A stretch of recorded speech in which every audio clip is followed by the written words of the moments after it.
dapat po na nasa OR ay yung gross without 5% withholding or yung less than 5% na? The answer is parehong nasa OR siya.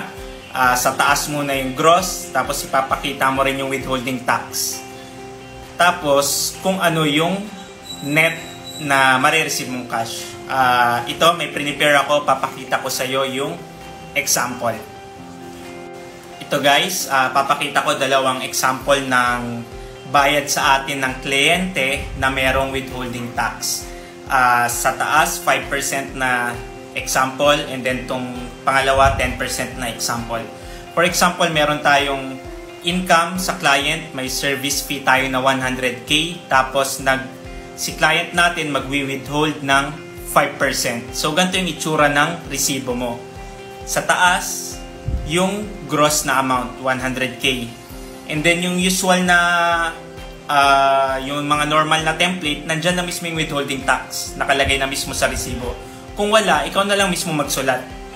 Lagay mo withholding tax. Tapos, yung 5%. 5% ng 100k is 5,000. Kaya yung payment due is 95,000. Yan yung marireceive mo na cash sa kliyente mo.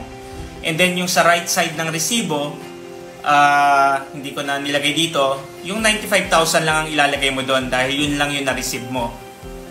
Yung sa right side, di ba, yung words, naka-words yung amount, and then yung mismong number din ng 95,000, yung figure. And then pag 10% naman, same lang siya, yung percent lang nag-iba. Sa taas din, 100k, ilagay mo yung withholding tax sa baba.